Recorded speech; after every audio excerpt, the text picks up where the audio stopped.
یہ کیا مسئلہ ہوا چیف؟ کیا شائلاک فراڈ تھا؟ کرافیگر نے کہا۔ کچھ سمجھ میں نہیں آ رہا۔ شائلاک بےحد عیار اور چالاک قسم کے لوگ ہوتے ہیں۔ وہ ہر قسم کے میک اپ کے ماسٹر ہوتے ہیں، اسی لیے ہو سکتا ہے کسی وجہ سے انہوں نے اشیائی میک اپ کر رکھا ہو اور ان کا یہ میک اپ بدلنا اور کیفے آلاک جانا بھی مشکوک نظر آتا ہے۔ ادھر شائلاک کا شناختی نشان اور زیرو سروس کا حوالہ بھی میرے سامنے ہے۔ کوئی غیر متعلق آدمی زندگی بھر ایسے حوالے نہیں دے سکتا، چیف نے الجھے ہوئے لہجے میں کہا۔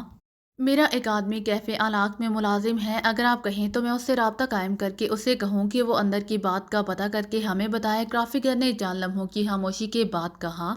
او ہاں، شاید اس طرح یہ مسئلہ سلجھ جائے۔ آخر شائلاک کیفے آلاک کیوں گیا ہے؟ چیف نے چونکتے ہوئے کہا۔ بہتر میں ابھی پتہ کر دیتا ہوں، کرافیگر نے کہا اور میز پر پڑا ہوا ٹیلی فون اپنی طرف کھسکایا اور پھر ریسیور اٹھا کر نمبر ڈائل کرنے لگا۔ اس کی انگلیاں تیزی سے نمبروں پر گھوم رہی تھیں۔ یس کیفے آلاک۔ چند لمحوں بعد دوسری طرف سے آواز سنائی دی۔ مجھے نارمن سے ملنا ہے، اسسٹنٹ سپروائزر نارمن گفٹ، کرافیگر نے نرم لہجے میں جواب دیتے ہوئے کہا۔ آپ کون صاحب ہیں؟ دوسری طرف سے پوچھا گیا۔ میں ان کا دوست کرافیگر ہوں، کرافیگر نے جواب دیا۔ اوکے، ایک منٹ ہولڈ کیجیے، دوسری طرف سے کہا گیا اور کرافیگر خاموش بیٹھا رہا۔ ہیلو، نارمن گفٹ بول رہا ہوں۔ چند لمحوں بعد دوسری طرف سے ایک آواز سنائی دی۔ نارمن میں کرافیگر بول رہا ہوں، تم پبلک فون بوتھ سے مجھے فون کرو، فوراً کرافیگر نے جواب دیا۔ اوکے، دوسری طرف سے مؤدبانہ لہجے میں کہا گیا اور کرافیگر نے ریسیور کریڈل پر رکھ دیا۔ یہ نارمن کون ہے؟ چیف نے پوچھا۔ میرا پرسنل آدمی ہے۔ کیفے آلاک چونکہ اعلیٰ جرائم پیشہ افراد کی جگہ ہے، اسی لیے ان کے تازہ ترین حالات سے باخبر رہنے کے لیے میں نے اسے انگیج کیا ہے، کرافیگر نے جواب دیا۔ گڈ، چیف نے سر ہلاتے ہوئے کہا اور پھر اس سے پہلے کہ کرافیگر کوئی جواب دیتا ٹیلی فون کی گھنٹی بج اٹھی۔ میں کرافیگر بول رہا ہوں، کرافیگر نے ریسیور اٹھاتے ہوئے کہا۔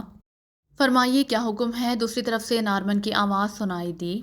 نارمن کیفے آلاک میں ابھی ابھی سرخ رنگ کی کار اور جیپ پر چند ایشیائی اور ایک حبشی پہنچے ہیں۔ یہ لوگ وہاں کیا کر رہے ہیں؟ ان کے بارے میں تفصیلات چاہیے، کرافیگر نے کہا۔ او، آپ پرنس آف ڈھم کے بارے میں پوچھ رہے ہیں؟ نارمن نے چونکتے ہوئے کہا۔ کیا کہا تم نے؟ Prince of Dhamma? کرافیگر بے اختیار اچھل پڑا، اس کے لہجے میں شدید حیرت تھی۔ جی ہاں، یہی نام ہے اس نوجوان کا، یہ پاکیشیا سے آئے ہیں، آرل جانسن کے ذاتی دوست ہیں۔ سرخ کار اور جیپ آرل جانسن کی ہی ہیں، وہ اسے مانگ کر لے کر گئے تھے اور اب کیفے کے نچلے تہخانوں میں دوپہر کا کھانا کھا رہے ہیں، نارمن نے جواب دیتے ہوئے کہا۔ کیا تمہیں یقین ہے کہ یہ پرنس آف ڈھمپ ہی ہیں؟ کرافیگر نے تیز لہجے میں کہا۔ مجھے آرل جانسن نے خود بتایا ہے، آرل جانسن اس کا ممنون احسان ہے، نارمن نے جواب دیتے ہوئے کہا۔ ٹھیک ہے، تم ذرا ان پر نظر رکھنا، میں تمہیں ہو سکتا ہے بعد میں ہدایات دوں، کرافیگر نے بے چین لہجے میں کہا۔ بہتر جناب، میں خیال رکھوں گا، نارمن نے جواب دیا اور کرافیگر نے اوکے کہہ کر ریسیور رکھ دیا۔ لیجیے باس، یہ آپ کا شائلاک تو پرنس آف ڈھمپ نکلا، کرافیگر نے ریسیور رکھتے ہی قدرے طنزیہ لہجے میں جواب دیتے ہوئے کہا۔ پرنس آف ڈھمپ کون ہے یہ؟ میں سمجھا نہیں، چیف نے الجھے ہوئے لہجے میں کہا۔ او باس، شاید آپ کو اس کے نام کا علم نہیں ہے، مجھے ایس 3 کے چیف سے اس کا یہ نام معلوم ہوا تھا۔ یہ پاکیشیا کا سب سے خطرناک آدمی علی عمران ہے، کرافیگر نے جواب دیا۔ علی عمران؟ او، کیا کہہ رہے ہو تم؟ علی عمران یہاں کیسے آ گیا؟ چیف علی عمران کا نام سنتے ہی یوں اچھلا جیسے اس کے پیروں میں بم پھٹ پڑا ہو۔ جہاں تک میں نے اندازہ لگایا ہے چیف، حالات کچھ اس طرح پیش آئے ہیں کہ ہائبرڈ وہاں لیبارٹری سے فارمولا لے اڑا اور اسی نے فارمولا مادام کو دے دیا۔ مادام فارمولا لے کر مغربی جرمنی آ گئی۔ مادام ٹیلر چونکہ بے حد لالچی عورت ہے، اسی لیے اس نے ہم سے مزید رقم مارنے کے لیے سودا بازی شروع کر دی اور اسے چونکہ خطرہ تھا کہ ہم سودا بازی پر آمادہ نہیں ہوں گے اور اس سے جبراً فارمولا چھین لیں گے، اس نے اسپیشل میسنجر سروس کی مدد سے فارمولا مینشن پر بھیج دیا۔ اس دوران میں وہاں پہنچ گیا اور میں مادام کو لے کر مینشن آ گیا۔ وہ سیکرٹ سروس کو اس فارمولے کے اڑا لیے جانے کی خبر مل گئی، چنانچہ فارمولے کے پیچھے وہ لگ گئے۔ اب یہ معلوم نہیں کہ انہیں کیسے معلوم ہوا کہ مادام ٹیلر فارمولے سمیت مغربی جرمنی کے ہوٹل تاج میں موجود ہے۔ بہرحال علی عمران اپنے ساتھیوں سمیت وہاں سے مادام کے پیچھے مغربی جرمنی کے ہوٹل تاج پہنچا، لیکن ہم لوگ وہاں سے چل پڑے ہوں گے۔ وہیں اسے یہ معلوم ہو گیا ہوگا کہ مادام نے اسپیشل میسنجر سروس کے ذریعے کوئی پیکٹ بھجوایا ہوگا، چنانچہ انٹرنیشنل ٹرین روز صبح یہاں پہنچتی ہے، اسی لیے وہ اس ٹرین سے پہلے یہاں پہنچ گئے۔ ہو سکتا ہے اس سلسلے میں انہوں نے کوئی جیٹ طیارہ چارٹر کیا ہو، کیونکہ مجھے خیال آ رہا ہے کہ راستے میں ہمیں گرین ایرو کمپنی کے ایک جیٹ طیارے نے کراس کیا تھا۔ بہرحال کسی بھی طرح وہ ہم سے پہلے پہنچ گیا، اس نے ٹرین سے اسپیشل میسنجر کو ٹریپ کیا، اسے بے ہوش کر کے ہسپتال بھیج دیا، اس کی جیب سے وہ پیکٹ اڑایا، اس میں اصل فارمولے کی فلم نکال کر اس نے خالی فلم ڈال دی۔ اسپیشل میسنجر کو چونکہ پیکٹ کا ہی پتہ تھا اور پیکٹ اس کے پاس موجود تھا، اسی لیے اس نے وہ پیکٹ مینشن پہنچا دیا۔ جہاں میں پہلے سے موجود تھا اور وہاں پتہ چلا کہ فلم خالی ہے، اور پھر پرنس آف ڈمپ نے میری موجودگی میں مینشن فون کیا اور طنزیہ انداز میں سب کچھ مادام کو بتا دیا۔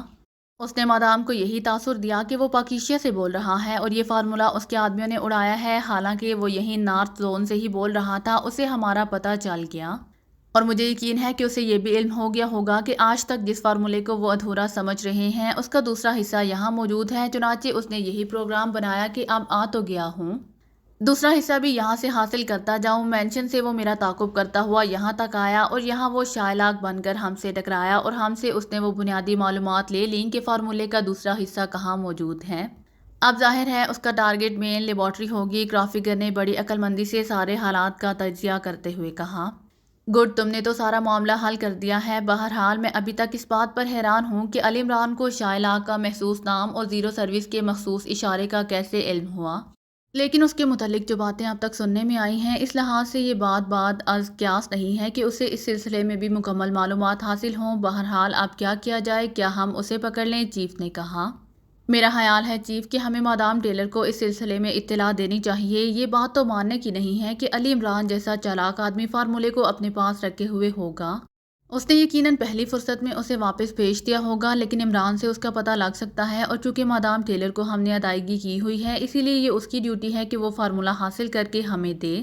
ہاں، اگر وہ ناکامی کا اعلان کر دے اور ہماری رقم واپس کر دے تو پھر ہم براہ راست بھی میدان میں کود سکتے ہیں۔ اب یہ بات کہ باقی ادھورے فارمولے کی حفاظت کا مسئلہ تو اسے فوری طور پر مین لیبارٹری سے ہٹا کر کسی اور جگہ پہنچایا جا سکتا ہے تاکہ عمران چاہے بھی تو اسے حاصل نہ کر سکے۔ گرافیگر نے جواب دیتے ہوئے کہا، لیکن اگر علی عمران اور اس کے ساتھیوں نے مادام ٹیلر اور ہائی برڈ کا خاتمہ کر دیا تو نہ صرف ہماری رقم بھی ہمیشہ کے لیے ڈوب جائے گی بلکہ عمران بھی ہاتھ سے نکل جائے گا۔ چیف نے جواب دیا، ہمیں صرف فی الحال نگرانی کرنی چاہیے۔ اگر ایسی بات ہوئی تو ہم میدان میں کود پڑیں گے۔ باقی رہی یہ بات کہ ہم نے عمران کو بھی قابو کر لیا تو پھر بھی فارمولہ ہمیں نہیں مل سکے گا۔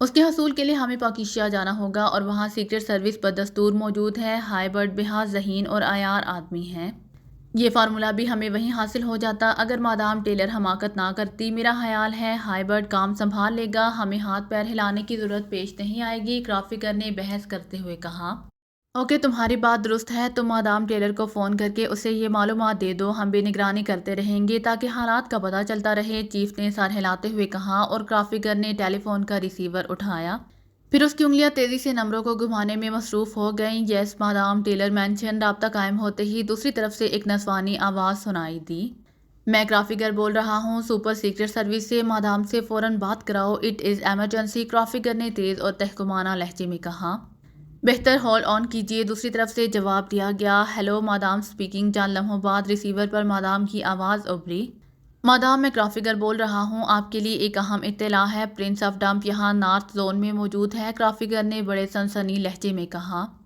کرافیگر تم ہمیں کیا سمجھتے ہو؟ یہ درست ہے کہ معمولی سی لاپرواہی کی وجہ سے فارمولہ ہمارے ہاتھ سے نکل گیا، لیکن اس کا یہ مطلب نہیں کہ ہم احمق ہیں۔ مادام کا لہجہ تلخ ہوتا چلا گیا، آپ ہاں ناراض ہو رہی ہیں؟ کرافیگر نے جواب دیا، میں کب کہہ رہی ہوں کہ تم غلط کہہ رہے ہو؟ تم یہی اطلاع دینا چاہتے ہو کہ پرنس آف ڈمپ اپنے 3 ساتھیوں کے ساتھ، جن میں ایک ہپچی بھی شامل ہے، کیفے علاق کے تہھانوں میں موجود ہے۔ اسی لیے کہہ رہی ہوں کہ ہم احمق نہیں ہیں، مادام نے جواب دیا۔ او، آپ کو اطلاع مل گئی؟ کرافیگر نے ڈھیلے پڑتے ہوئے کہا، ہم جرائم پیشہ افراد کی 1000 آنکھیں ہوتی ہیں مسٹر کرافیگر، نہ صرف ہمیں اطلاع مل چکی ہے بلکہ میرے آدمیوں نے پرنس آف ڈمپ اور اس کے ساتھیوں کو اغوا کر کے مینشن پر بھی پہنچانے کا پروگرام بنا لیا ہے۔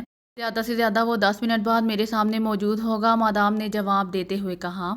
او مادام، واقعی آپ بہت باخبر ہیں، لیکن یہ علی عمران اور پرنس آف ڈمپ انتہائی خطرناک شخصیت ہے، ایسا نہ ہو کہ آپ کے آدمیوں کی غفلت کی بنا پر وہ ہاتھ سے نکل جائے۔ کرافیگر نے کہا، تم فکر نہ کرو، وہ ہمارے مقابلے میں کوئی حیثیت نہیں رکھتا، تم تسلی رکھو، تمہیں فارمولہ چاہیے وہ تمہیں مل جائے گا۔ ہائی برڈ نے کام شروع کر دیا ہے، مادام نے کہا۔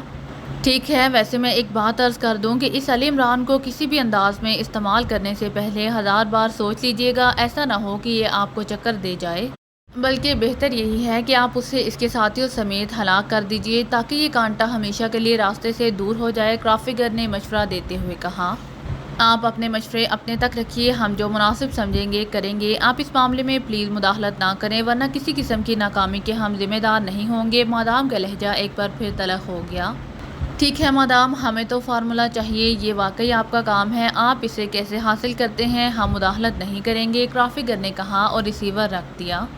اسی لمحے چیف کی گھڑی سے ایک بار پھر کوں کوں کی آوازیں نکلنے لگیں اور چیف نے تیزی سے ون بٹن کو دوبارہ مخصوص انداز میں دبایا۔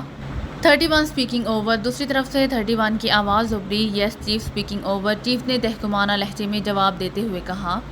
چیف، ایک جرائم پیشہ گروپ جگس کے آدمی کیفے آلاک کے گرد پراسرار سرگرمیوں میں مصروف ہیں اور ابھی بھی انہوں نے کیفے آلاک کے خفیہ راستے سے ان ایشیائی لوگوں کو اغوا کر کے کاروں میں ڈالا ہے۔ یہ ایشیائی لوگ بے ہوش ہیں، ہم چونکہ صرف نگرانی کر رہے ہیں، اسی لیے میں نے بہتر سمجھا کہ آپ کو اطلاع کر دوں، اوور 31 نے کہا۔ وہ ان کو کہاں لے کر جا رہے ہیں، اوور، چیف نے چونکتے ہوئے کہا۔ میرا اندازہ ہے کہ ان کا رخ مادام ٹیلر مینشن کی طرف ہے، لیکن جب تک وہ پہاڑی کی مخصوص سڑک پر مڑ نہ جائیں اس وقت تک حتمی طور پر کچھ نہیں کہا جا سکتا، اوور 31 نے کہا۔ ٹھیک ہے، تم ان کی نگرانی کرو اور اگر ان ایشیائی لوگوں کو مادام ٹیلرز مینشن میں لے جایا جائے تو تم نے اس مینشن کی نگرانی کرنی ہے اور اگر کہیں اور لے جایا جائے تو مجھے فوراً اطلاع دینی ہے، اوور، چیف نے جواب دیتے ہوئے کہا۔ اوکے باس، دوسری طرف سے کہا گیا اور چیف نے اوور اینڈ آل کہہ کر رابطہ ختم کر دیا۔ تو مادام ٹیلر نے پرنس آف ڈم کے اغوا کے لیے جگرز گروپ کی خدمات حاصل کی ہیں، کرافگر نے کہا۔ دیکھو، ہو سکتا ہے کہ جگرز گروپ اپنے طور پر کسی وجہ سے درمیان میں کود پڑا ہو، چیف نے جواب دیتے ہوئے کہا۔ نہیں، جگرز گروپ صرف مقامی طور پر کام کرتا ہے، وہ کسی بین الاقوامی کام میں دخل اندازی نہیں کر سکتا بلکہ کرنے کے قابل ہی نہیں ہے، کرافگر نے بااعتماد لہجے میں جواب دیتے ہوئے کہا۔ اور چیف نے صرف سر ہلانے پر ہی اکتفا کیا۔ تقریباً 10 منٹ تک کی خاموشی کے بعد ایک بار پھر وائس ٹرانسمیٹر سے کوں کوں کی آوازیں ابھریں اور چیف نے دوبارہ رابطہ قائم کر لیا۔ یس چیف اسپیکنگ اوور، چیف نے کہا۔ 31 اسپیکنگ، چیف، جگرز گروپ ان ایشیائیوں کو لے کر مادام ٹیلرز مینشن کی طرف گیا ہے، کیا ہمیں مینشن کے اندر جانا ہوگا، اوور، دوسری طرف سے 31 نے پوچھا۔ نہیں، بس تم باہر سے نگرانی کرو اور کسی کام میں مداخلت نہ کرو، ہاں اگر یہ ایشیائی لوگ وہاں سے واپس آئیں یا کہیں اور لے جائے تو تم نے ان کی نگرانی کرنی ہے، اوور، چیف نے ہدایات دیتے ہوئے کہا۔ اور پھر 31 کے اوکے کہنے پر اس نے بھی اوور اینڈ آل کہہ کر رابطہ ختم کر دیا اور پھر گڑی کو کلائی سے باندھنے میں مصروف ہو گیا۔ تمہاری بات درست ہے، بہرحال اب میں چلتا ہوں، تم بھی حالات سے متعلق رہنا، چیف نے اٹھتے ہوئے کہا اور کرافگر بھی سر ہلاتا ہوا اٹھ کھڑا ہوا۔ اور پھر وہ چیف کو چھوڑنے پوسٹ تک آیا اور جب چیف کی کار پھاٹک کراس کر گئی تو پھاٹک بند کر کے وہ واپس اپنی دفتر کی طرف مڑتا چلا گیا۔ پرنس، آپ مجھے بتائیں تو صحیح کہ یہاں نارتھ زون میں آپ کا مشن کیا ہے، آرول جانسن نے عمران سے مخاطب ہو کر کہا۔ وہ اس وقت کیفے آلاک کے آرام دہ تہھانے میں بیٹھے کھانے کا انتظار کر رہے تھے۔ یار، مشن ایسا ہے کہ مجھے کہتے ہوئے شرم آتی ہے، عمران نے بری طرح شرماتے ہوئے کہا اور آرول جانسن اس کے انداز پر بے اختیار کہا مار کر ہنس پڑا۔ جبکہ کیپٹن شکیل مسکرا دیا، البتہ تنویر اسی طرح سنجیدہ بیٹھا تھا۔ اچھا، کچھ بھی ہو آپ مجھے بتائیں، میں اس سلسلے میں آپ کی بھرپور مدد کروں گا، آرول جانسن نے ہنستے ہوئے کہا۔ دراصل ایک لڑکی کو اغوا کرنا ہے، لیکن وہ ظالم اس قدر خوبصورت ہے کہ اس کے سامنے جاتے ہی ہم بت بن جاتے ہیں اور حسن کی بارگاہ میں سلام کر کے واپس آ جاتے ہیں۔ عمران نے بڑے شرماتے ہوئے انداز میں کہا، ایک لڑکی کو اغوا کرنے کے لیے آپ پاکیزہ سے یہاں آئے ہیں، ایسی کون سی لڑکی ہے؟ آپ مجھے بتائیں، میں اسے ایک لمحے میں آپ کے سامنے پیش کر دیتا ہوں، آرول جانسن نے حیرت سے آنکھیں پھاڑتے ہوئے کہا۔ کیوں تنویر بتا دوں، عمران نے تنویر سے مخاطب ہو کر کہا۔ شٹ اپ تم، ہاں اس بیچارے کو بے وقوف بنانے پر تلے ہوئے ہو، تنویر نے برا سا منہ بناتے ہوئے کہا۔ یار، تنویر کسی کی مداخلت پسند نہیں کرتا، یہ کہتا ہے کہ کسی غیر محرم نے اس پر نظریں ڈالی تو اس کا حسن گہنا جائے گا اور شادی تو اس نے تنویر سے ہی کرنی ہے، عمران نے منہ بناتے ہوئے کہا اور تنویر نے برا سا منہ بنا کر دوسری طرف رخ پھیر لیا۔ کیا واقعی آپ سنجیدہ ہیں، آرول جانسن نے مشکوک لہجے میں کہا۔ ایک لڑکی ہے، اس کا نام صوفیہ ہے، وہ ایکڈیمیا کی مین لیبارٹری میں کام کرتی ہے، بس اسی کا چکر ہے، عمران نے کہا اور اس بار کیپٹن شکیل کے ساتھ تنویر بھی چونک پڑا۔ مین لیبارٹری کا سنتے ہی وہ دونوں سمجھ گئے تھے کہ عمران کیس کے سلسلے میں آرول جانسن کو چکر دے رہا ہے۔ او، مین لیبارٹری، لیکن وہ تو نارتھ زون میں نہیں ہے، وہ تو فلاڈیلفیا میں ہے، آرول جانسن نے چونکتے ہوئے کہا۔ فلاڈیلفیا میں؟ مگر ہمیں تو پتہ چلا ہے کہ وہ نارتھ زون میں ہے، ہاں یہاں تم پر بوجھ آ بنے، عمران نے سنجیدہ ہوتے ہوئے کہا۔ وہ تو پرنس فلاڈیلفیا میں ہے، مجھے اس لیے علم ہے کہ میرا وہاں ایک کزن کام کرتا ہے، آرول جانسن نے جواب دیتے ہوئے کہا۔ کیا نام ہے تمہارے کزن کا، عمران نے معصوم سے لہجے میں پوچھا۔ رچرڈ آک، وہ وہاں سیکیورٹی انچارج ہے، ویسے اگر آپ کو اس لیبارٹری میں کوئی کام ہے تو میں آپ کو اس کے نام رکا دے سکتا ہوں، وہ آپ سے پورا تعاون کرے گا، آرول جانسن نے جواب دیا۔ تمہارا کزن لیبارٹری کے اندر ہی رہتا ہے، عمران نے پوچھا۔ نہیں لیبارٹری سے ہٹ کر آفیسر کالونی بنی ہوئی ہے، وہ وہاں رہتا ہے، باقاعدہ ڈیوٹی پر جاتا ہے، آرول نے جواب دیا۔ کیا وہ شادی شدہ ہے؟ عمران نے پوچھا۔ نہیں، کنوارا ہے، ویسے عیاش آدمی ہے، اسی لیے شادی کی پابندیوں سے بھاگتا ہے، آرول نے جواب دیا۔ اچھا، اس کا پتہ بتا دو، میں اس سے مل لوں گا، عمران نے کچھ سوچتے ہوئے پوچھا۔ آفیسرز کالونی، بلاک 7، بنگلہ نمبر 11، مین لیبارٹری، نام تو آپ کو پتہ ہی ہے، آرول جانسن نے کہا۔ ٹھیک ہے، تمہارا حوالہ دے کر اس سے مل لوں گا، چلو وہ اور کچھ نہ کرے، صوفیہ سے تنویر کی بات چیت تو کرا ہی دے گا، تنویر کے لیے اتنا ہی کافی ہے، عمران نے سنجیدہ انداز میں سر ہلاتے ہوئے کہا۔ وہ سب کچھ کر سکتا ہے، آپ کی تمام خواہشات پوری ہو سکتی ہیں، وہ ایسا ہی آدمی ہے، آرول نے ہنستے ہوئے کہا۔ کیا اس کالونی میں جانے کے لیے کوئی چیکنگ تو نہیں؟ عمران نے کہا۔ نہیں، لیبارٹری میں تو کسی غیر متعلق آدمی کو داخل نہیں ہونے دیا جاتا، البتہ کالونی میں جانے پر کوئی پابندی نہیں ہے، آرول نے جواب دیا۔ اوکے، تھینک یو، تم نے تو مسئلہ ہی حل کر دیا، عمران نے بڑے ممنونانہ انداز میں کہا۔ اسی لمحے 2 ویٹر ٹرالیاں دھکیلتے ہوئے اندر داخل ہو گئے۔ اچھا، آپ کھانا کھائیں، میں چلتا ہوں، شام کو ملاقات ہوگی، میں نے ایک کام کرنا ہے، آرول جانسن نے اٹھتے ہوئے کہا، اور پھر وہ تیز تیز قدم اٹھاتا ہوا تہخانے سے باہر نکلتا چلا گیا۔ جبکہ وہ سب کھانے کی طرف متوجہ ہو گئے، ویٹروں نے بڑی پھرتی سے درمیانی میزوں پر کھانا چن دیا، اور پھر وہ ادب سے ایک طرف ہٹ کر کھڑے ہو گئے۔ تم لوگ جاؤ، جب ضرورت ہوگی تمہیں بلا لیا جائے گا، عمران نے کہا، اور ویٹر سر ہلاتے ہوئے کمرے سے باہر نکلتے چلے گئے۔ آؤ بھائی، کھانا کھا لو، پھر صوفیہ کو بھی ڈھونڈنے چلیں گے، بزرگ کہتے ہیں کہ خالی پیٹ تو عشق بھی رفو چکر ہو جاتا ہے، عمران نے کہا، اور سب مسکراتے ہوئے کھانے کی میز پر ٹوٹ پڑے۔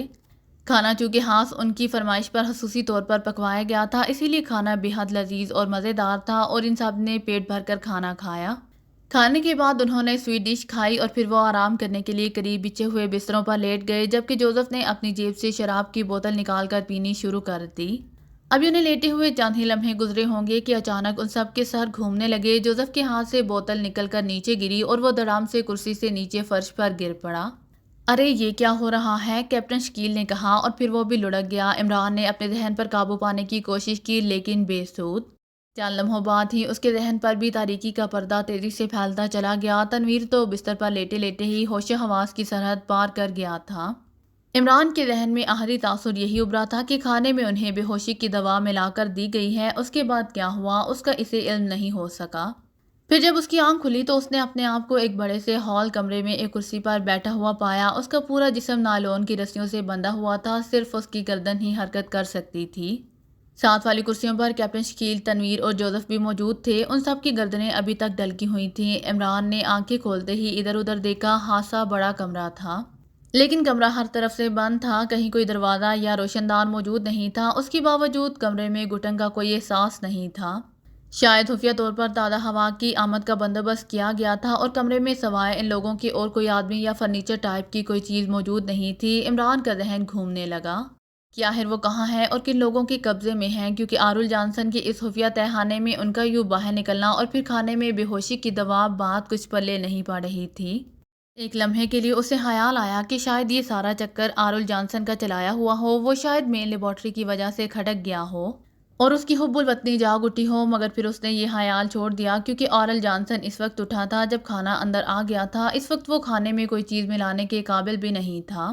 پھر آہستہ آہستہ اس کے ساتھیوں کو بھی ہوش آتا گیا۔ یہ ہم کہاں ہیں عمران صاحب؟ تنویر نے گھبرائے ہوئے لہجے میں پوچھا۔ فی الحال تو یہی کہا جا سکتا ہے کہ کسی مہذب قسم کی جہنم میں ہیں، عمران نے سر ہلاتے ہوئے جواب دیا، اور پھر اس سے پہلے کہ کوئی اس کی بات کا جواب دیتا، اچانک سامنے والی دیوار میں سرسراہٹ کی آواز گونجی، اور پھر دیوار کا ایک حصہ تیزی سے ایک طرف کھسکتا چلا گیا، اور عمران سمیت سب کی نظریں دیوار میں پیدا ہونے والے خلا پر جم گئیں۔ دوسرے لمحے عمران کے حلق سے ایک طویل سانس نکل گئی، کیونکہ اس خلا میں سے مادام ٹیلر اور مارٹن اندر داخل ہو رہے تھے۔ ان کے پیچھے ایک آدمی اندر داخل ہوا جس نے بڑا سا ایک اٹیچی کیس اٹھایا ہوا تھا۔ ان کے اندر آتے ہی دروازہ خود بخود بند ہوتا چلا گیا۔ بیگ والا تو دیوار کے ساتھ بیگ رکھ کر کھڑا ہو گیا، جبکہ مادام ٹیلر اور مارٹن تیزی سے عمران کی طرف بڑھتے چلے آئے۔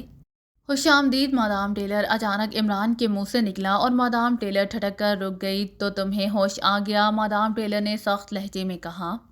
ہوش مادام، جب سے تمہیں دیکھا ہے ہوش تو طویل رخصت پر چلے گئے ہیں، رخصت بھی بلا تنخواہ، اس لیے عاشقی کے ساتھ ساتھ فاقے بھی ہو رہے ہیں، عمران نے ڈھیٹ عاشقوں کے لہجے میں جواب دیتے ہوئے کہا۔ بکواس مت کرو، تم نے مجھے چکر دینے کی کوشش کی تھی کہ تم پاکیزہ سے بول رہے ہو، مادام نے غصیلے لہجے میں کہا۔ میں نے سوچا کہ چلو آپ پر کیا مہمانی کا بوجھ ڈالنا ہے، آپ ہی مہمان بن جائے، لیکن آپ کو شاید میزبانی کا شوق کچھ زیادہ ہی ہے، اسی لیے آپ نے ہمیں ہی مہمان بنا لیا، عمران نے کہا۔ دیکھو علی عمران، اب تم ایسی جگہ پر ہو جہاں سے میری اجازت کے بغیر تمہاری روح بھی باہر نہیں جا سکتی، اسی لیے اگر تم آسان موت کے خواہش مند ہو تو وہ فارمولہ میرے حوالے کر دو۔ مادام نے کرخت لہجے میں کہا، آپ بہت بڑی بھولی ہیں مادام، روایتی محبوب کی طرح کس کم بخت کی روح یہاں سے جانا چاہتی ہے، محبوب کا گھر تو عاشق کی جنت ہوتی ہے۔ عمران نے بڑے ٹھوس لہجے میں کہا، چلو ایسا ہی صحیح، ابھی تمہاری یہ ٹر ختم ہو جائے گی، مادام نے سخت لہجے میں کہا، اور پھر اس نے مڑ کر بیگ کے قریب کھڑے ہوئے آدمی کو اشارہ کیا، اور اس آدمی نے تیزی سے بیگ اٹھایا اور عمران کی طرف بڑھتا چلا آیا۔ اس نے مادام کے قریب رک کر بیگ کو زمین پر رکھا اور پھر وہ بیگ کھولنے میں مصروف ہو گیا۔ یہ تم کس شعبدے باز کو پکڑ لائی ہو؟ مجھے حکم کرو، میں تمہیں ایسے شعبدے دکھاؤں کہ تم مادام کی بجائے سنہری چڑیا بن جاؤ، عمران نے ہنستے ہوئے کہا۔ شٹ اپ، مادام نے غصے سے پیر پٹکتے ہوئے کہا۔ اسی لمحے بیگ والے نے بیگ میں سے ایک بڑی سی بوتل نکال لی جس کا ڈھکن مضبوطی سے بند تھا۔ پہلے اس کے پیر پر ڈالو تاکہ اسے معلوم ہو جائے کہ یہ واقعی دنیا کا تیز ترین تیزاب ہے، اس کے بعد اس کے چہرے پر پلٹ دینا، مادام نے اس آدمی سے مخاطب ہو کر انتہائی سخت لہجے میں کہا، اور اس آدمی نے سر ہلاتے ہوئے بوتل کا ڈھکن کھولنا شروع کر دیا۔ اپنے عاشق کا چہرہ بگاڑو گی مادام، پھر تو تمہیں بدصورت عاشق پر گزارا کرنا پڑے گا، عمران کا لہجہ مطمئن تھا۔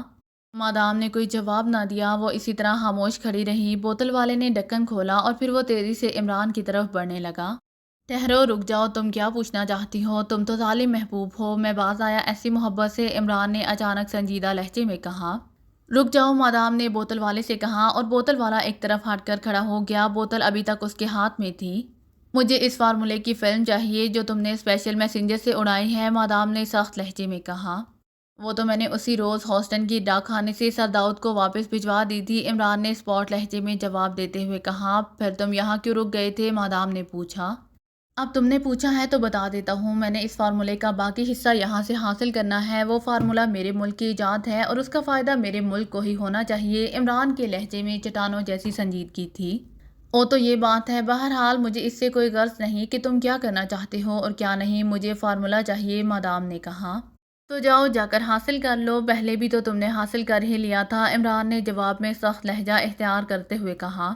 نہیں، تم یہاں سے ٹیلی فون کرو اور سر داؤد سے کہو کہ وہ فارمولہ تمہیں یہاں واپس بھیج دے، اس کے لیے تم جو چاہو بہانہ تراشو، مجھے اس سے کوئی مطلب نہیں۔ البتہ میں تم سے ایک وعدہ کر سکتی ہوں کہ اگر تم اس فارمولے کی فلم مجھے منگوا دو تو میں تمہیں زندہ چھوڑ دوں گی، اس کے بعد میرا کوئی مطلب نہیں کہ تم جو چاہو کرتے پھرو، مادام نے کہا۔ تم یا تو احمق ہو یا ضرورت سے زیادہ ہی معصوم بندی ہو مادام، تم کیا سمجھتی ہو کہ میں اپنے ملک کا فارمولہ ہوتی مجرموں کے حوالے کر دوں گا؟ میں نے فارمولہ حاصل کرنے کے بعد تمہارا پیچھا چھوڑ دیا تھا کیونکہ مجھے معلوم تھا کہ تم صرف کرایہ پر حاصل کی گئی ہو، ورنہ میرا پہلا پروگرام یہی تھا کہ میں تمہیں تمہارے مینشن میں تڑپا تڑپا کر ماروں گا، لیکن اب تم ہوتی ہی درمیان میں آ گئی ہو تو پھر اپنی موت کے لیے تیار ہو جاؤ، عمران کا لہجہ بتدریج تلخ سے تلخ تر ہوتا چلا گیا۔ او تم میرے مینشن میں مجھے ہی دھمکیاں دے رہے ہو، شاید موت کو سامنے دیکھ کر تمہاری عقل غائب ہو گئی ہے، مادام نے غصیلے لہجے میں کہا۔ تمہارے مینشن میں؟ تو کیا ہم اس وقت تمہارے مینشن میں ہیں؟ عمران مینشن کا نام سن کر چونک پڑا۔ تو تم کیا سمجھ رہے تھے کہ تم کیفے آلاک میں ہو اور وہ آرل تمہیں بچانے آئے گا؟ یہاں کوئی تمہیں بچانے نہیں آ سکتا، مادام نے بڑے بااعتماد لہجے میں کہا۔ اچھا، میں واقعی یہی سمجھ رہا تھا کہ میں ابھی کیفے میں ہوں، مگر تم نے ہمیں وہاں سے اغوا کیسے کرا لیا؟ عمران نے کہا۔ اس سے تمہارا کوئی مطلب نہیں، میرے لیے کوئی کام مشکل نہیں ہے، مادام نے کہا، اور پھر وہ بوتل والے سے مخاطب ہو گئی۔ اگر آپ کو میری ویڈیو پسند آئے تو please like, share and subscribe کرنا مت بھولیے گا، جزاک اللہ۔